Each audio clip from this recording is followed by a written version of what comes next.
Excellent. Good morning, everyone, and welcome to my talk. We're going to be talking about simplifying SSH key management. Now, SSH specifically right now has been one of those.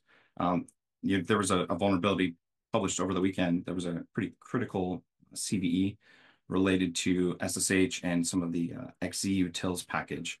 Very important tool here that we use to remotely administer our systems. And so what we're going to look into is how we can help simplify SSH, but kind of related to that CVE. If you haven't had a chance, go take a look at the published documentation. I have some stuff on LinkedIn. There's lots of our documentation already out there. Essentially, it's just downgrading your XZ utils package. Well, who am I? My name is Charlie Goldner. I am one of the authors of Sec 406, Linux Security for InfoSec Professionals. I've been teaching for SANS for over 4 years now, and I've got my GSE, MSISE, and that's about it as far as credentials go. I have more, of course, but I don't dig into it too much. While you're here, let's talk about why do we need an SSH configuration? Well, best practice says we should use key-based authentication everywhere with SSH. And so how can we ensure that we're using key-based authentication? Well, one mechanism is inside of the server, and the other one that we can specify is inside of our local SSH configuration file. We're going to take a look at how to do that. There are tons of systems that we could potentially connect to, and remembering all of the information and all the connection strings and all the different options, maybe I need to specify a certain type of connection string with one system because it's legacy versus a modern system where I can, configure those modern encryption schemes like the ciphers and the key exchange algorithms. You can specify that inside of your SSH configuration file. And there's a couple places that we can do that. You might have a ton of different keys per system, for different tasks, especially if I log into a system in order to conduct a task as a user versus logging into a system as an administrator. And so different levels of access, you might have different keys in order to perform those different accesses. And so having all of that access with just one account is not necessarily a great idea. Well, if you need to manage, thousands of systems or even just a number of systems, remembering a lot of that information can be challenging. And so we can look at our SSH configuration and configure it so we can have the specified connection strings already laid out for us. And just remember, almost like a shortcut. If your keys are stored in a password vault, SSH or your SSH config can also handle that. I actually use that myself. And there are some, not all of them, support this capability, but there are some that do. So your SSH keys don't even need to necessarily be on disk, so to speak. They can be inside of your password vault, and then you can leverage your SSH config to say which credential that you want to pull out. So an SSH config can help with each of these situations.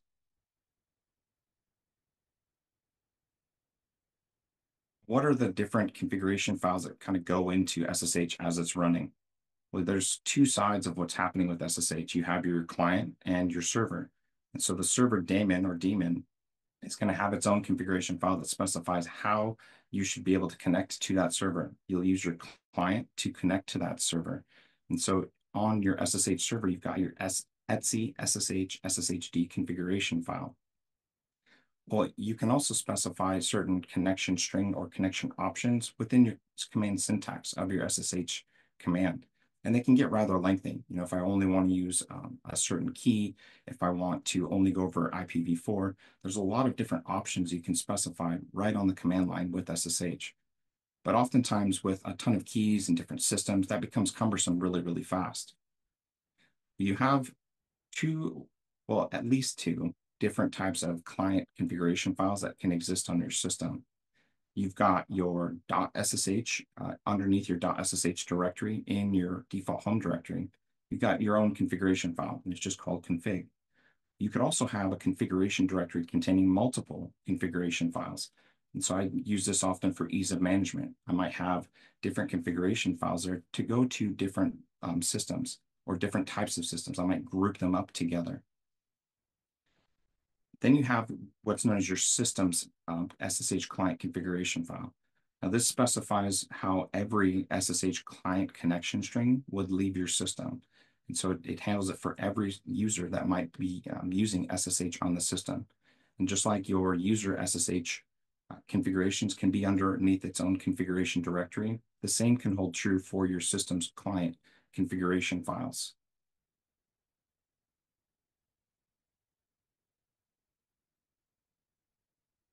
The ordering of how these things get applied matters. The options that are specified on the command line, they get processed first.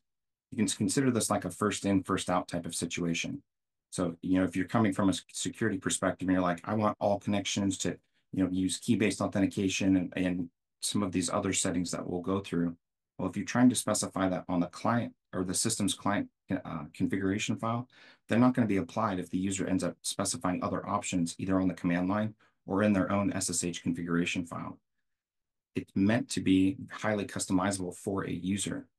And so a lot of those settings that we would want to have for security, we want to make sure are applied on the server side, and then teach your users how to specify those options inside their own client configuration file correctly.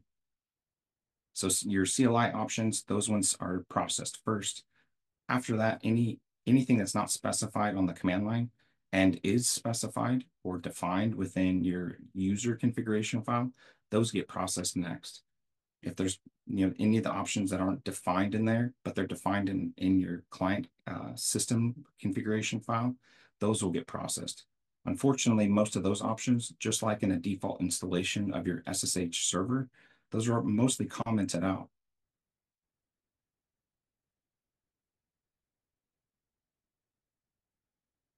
What kind of things can you do inside of your SSH configuration file? Well, I might have, a dozen different systems that I need to connect to. And I'm not going to necessarily remember the host name or the IP address for every single one of those systems. It becomes very cumbersome and very difficult. Well, I can specify the host name and or port because maybe the connection on one system, the port on it is different from another. So I can define that inside of my SSH configuration file. Well, I'm going to have different keys, and you should have different keys to connect to different systems. You can specify the key that you want to use to connect. Different usernames. So I might have multiple usernames to connect to the same system. I can have each of those defined as a separate item inside of my configuration file. If I'm required to use certain key exchange algorithms or certain ciphers, strong ciphers, I can specify those all within that configuration file. And there's tons of options that you can put inside of here.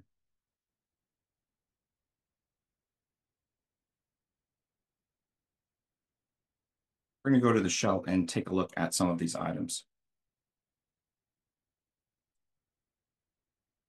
Now, there is a man page for this. So if you're not familiar with the man pages, it's essentially all of your help documentation locally on your system. So you can go to like man SSH config and look at, here's all the stuff that you can put in your SSH configuration file. And it tells you right off the bat, here are the processing order of these items. And it's in the first in, first out order. So the first time something's defined, it's going to be used. So trying to leverage that system-wide client configuration is not necessarily going to be a good security practice unless a user is not going to already have it defined inside their local or your user configuration file. It still would be a good place to define some items. That way you're kind of doing that catch-all, almost like an else statement inside of an if-else block. Now, we're not going to go through the entire man page. There's quite a few options in here. But we're going to go take a look at how I can leverage this SSH config and to connect to some of my systems. Now, I've already set up some of my systems inside the cloud, and I need to specify some connection strings in order to connect to them.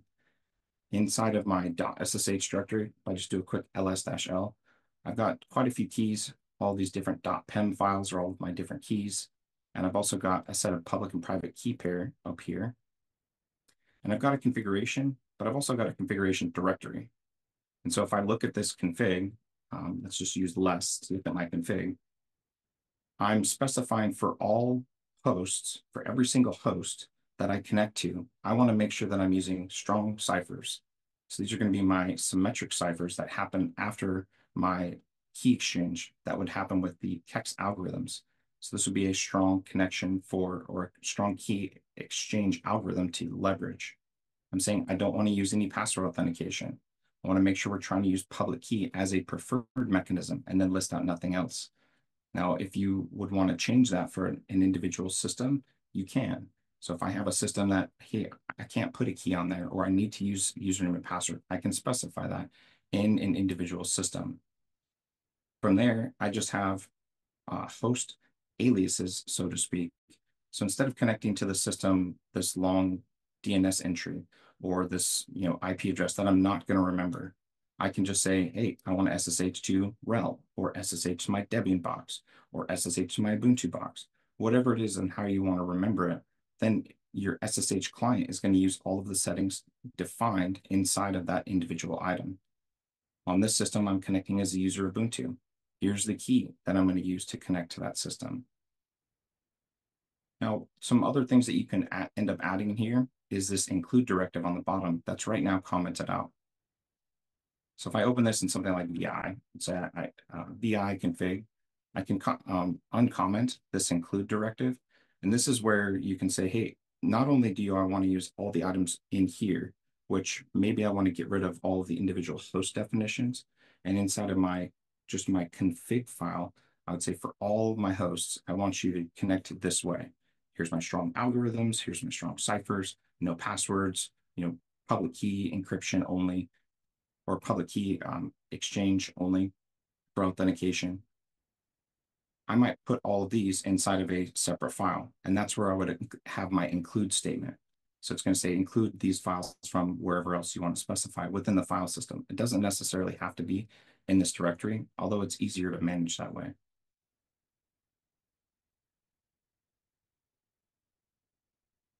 So I'm going to exit out, and let's go take a look at my other configuration.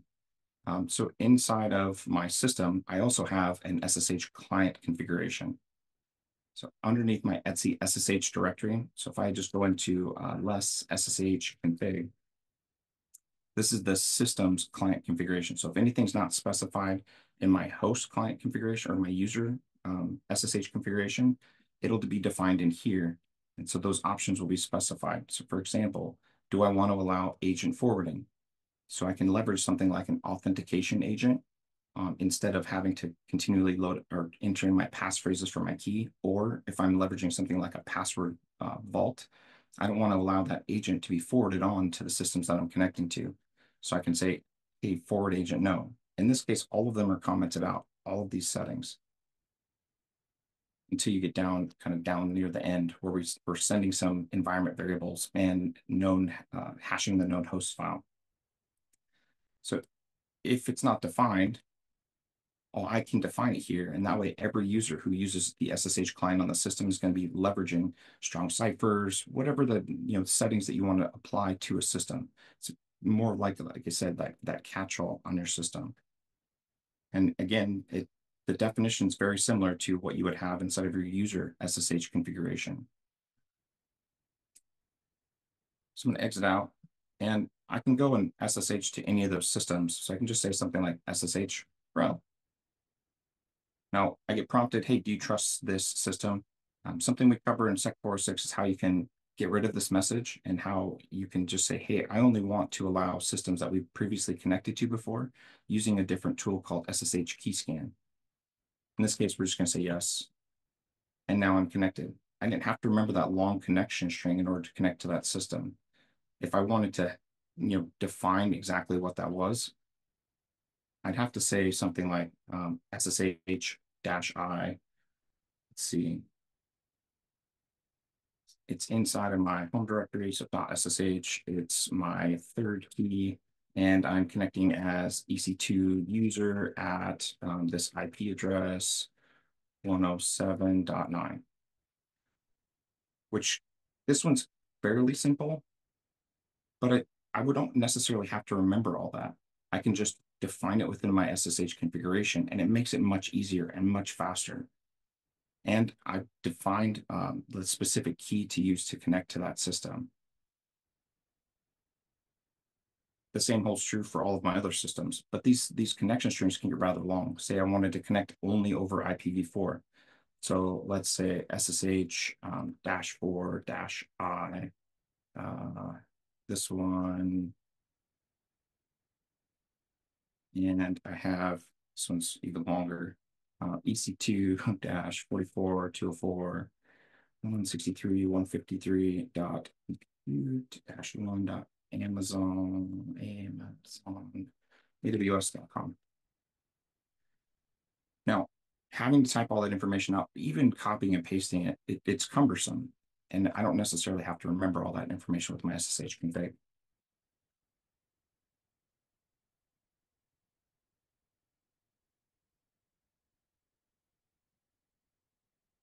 If we go back to our config file, oops, not that one, my .ssh config, I'm going to end up uncommenting out our game, and I'm going to try and hopefully show you the lab environment that we use for our class, so Sec 406. So let me go ahead and delete all of this information out.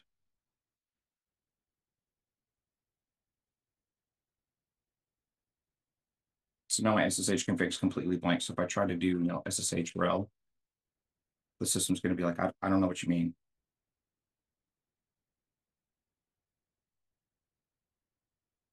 It's just going to sit there in timeout. It's going to try and look up that syntax, doing something like a DNS lookup, and it's not going to work. So if I do an SSH 406 game, so we have a lab on the SSH config. It is, double check the lab number.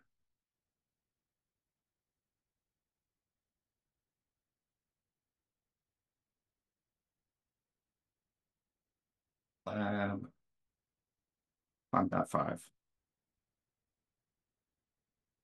I have a really, really complex password. My complex, try and total demo fail at this point. I did have a password for this, and I don't remember what I set my password to.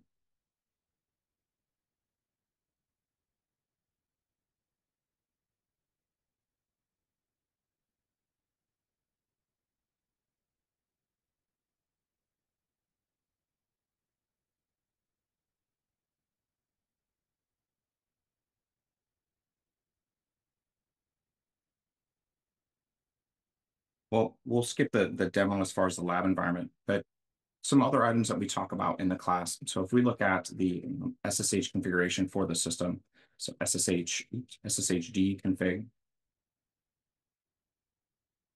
this one's not going to have it, but the systems that we connect it to will, since they're hosting an SSH servers that we can connect to.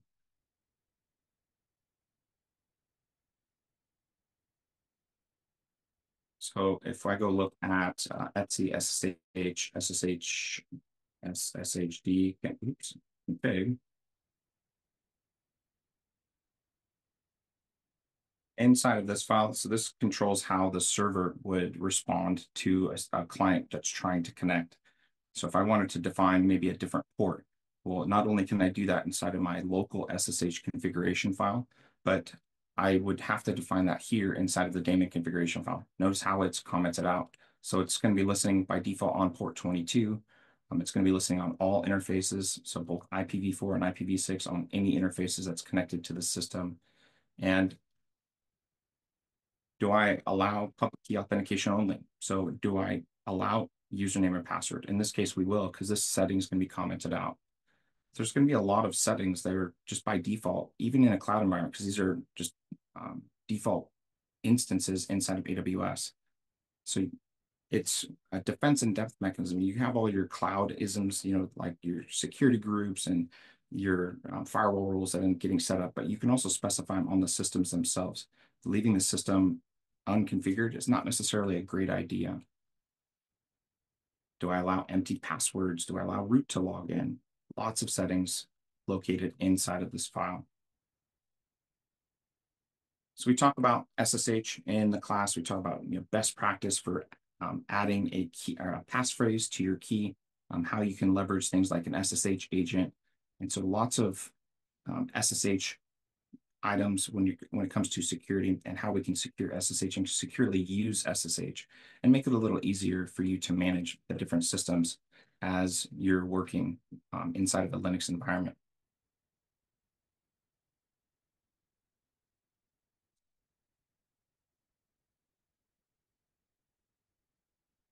So if you want to know more, we've got our link here, SANS.org/sec406. Mark's posted some more information inside of our Discord channel for the talk this morning or for a live discussion. And so if you want to know more information about Sec406, you want to leverage Linux in a more secure way, you want to learn how you should be using your Linux inside of your environment, come check us out and come take a look. All right. Thank you, Charlie. So since we have a couple extra minutes here, I wanted to ask for maybe a little bit more of detail on what kind of person might be interested in taking 406 and why is that such an important course for someone getting started in information security? So, when I first started taking, SANS courses, many years ago, over a decade ago now, I stumbled through some of the Linux things that you would do. I started using Linux back in 2002, but I didn't really know what I was doing. And so, I get told, hey, enter this command in or enter this command in. And I even see it nowadays when we have students in various classes and even, on red team or operator type engagements. I notice individuals that don't understand why something's not working, or they're using environment variables in order to define something, or we are using environment variables in order to change the behavior of how a system would function. And so we talk about how those things can affect your operating environment and some of the tools that you use and the software and applications and how they run on your system. Not only that, it's leveraging a lot of the other tools that would come without having to install like a bunch of extra stuff. Just the native tools that would come inside of your Linux system, how you can leverage just the native tools and know what they're doing, know how to use them correctly when you're searching for information, the different iterations and variations of grep. So I wish somebody would have kind of told me, hey, here's a really good class to take in order to understand how to leverage Linux appropriately, but also how to do it securely. What are some of the security implications of not having certain settings in place, or having all of your variables as read write versus read only? Is there a specific situation where like Linux is going to be a very, very useful thing to know, like in terms of if you're setting up a certain type of environment. Because why I'm asking is like there may be some people out there who are brand new to information security, and they're like, "Well, I know Windows, I use my Mac, everything's fine. I don't really seem to need to know Linux, right? I can get by with everything on my system." Where are people largely encountering Linux when it comes to infosec jobs?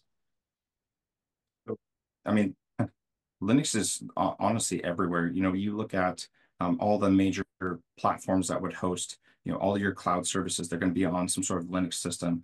You don't necessarily have to spin up a single instance for a container. You might have an instance that's a larger server, and that server is going to be hosting all of your containers. Well, and so how do you securely provision certain things? The cloud classes talked about that. And so understanding what's happening inside of a Linux environment and getting a good foundation. It's like understanding the basics, right? You need to learn how to crawl before you can walk and run. And you even inside of Windows, people kind of jump into, well, let me go directly into forensics, not really understanding, well, how do I set up a Windows environment? So the same thing can occur in Linux. Is a lot of people go into it and they're like, oh, I got this, CD, ls grep, totally fine, until they get into a situation where they're like, well, I've never seen that before, or that's not supposed to work that way, and that it actually does.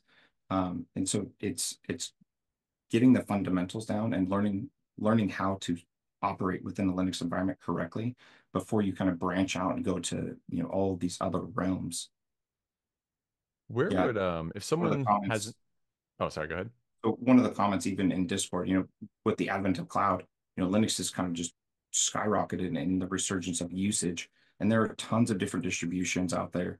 There's you you can you could spitball, you could, hit a spitball and find a distribution that you'd want to use, for whatever use case is. So the enterprise deployments, and that's honestly why things like Red Hat has their subscription model for maintenance and support, is because there are a lot of folks who don't understand how to use it correctly. Well, instead of, paying somebody to do that, why don't you learn it for yourself and then go forward and use the free versions? Yeah. If there's people out in the crowd now that are interested in digging deeper into Linux, maybe they haven't ever really used it in a hands-on way kind of before. Any good resources beyond 406 that, in terms of like virtual machines, like what should people be going, downloading distributions that you might point a total beginner at? So a lot of our security tools are based on Debian, and so Debian's or Debian base, right, or a Debian variant. So things like Kali Linux, Security Onion, lots of the security tools. And so my suggestion really is just go download a free version of Linux. Don't you don't necessarily have to go pay somebody to download and use a version of Linux. Just go download a security distro like Kali Linux or Security Onion and start to dig into some of the tools that are there and start to play with the tools.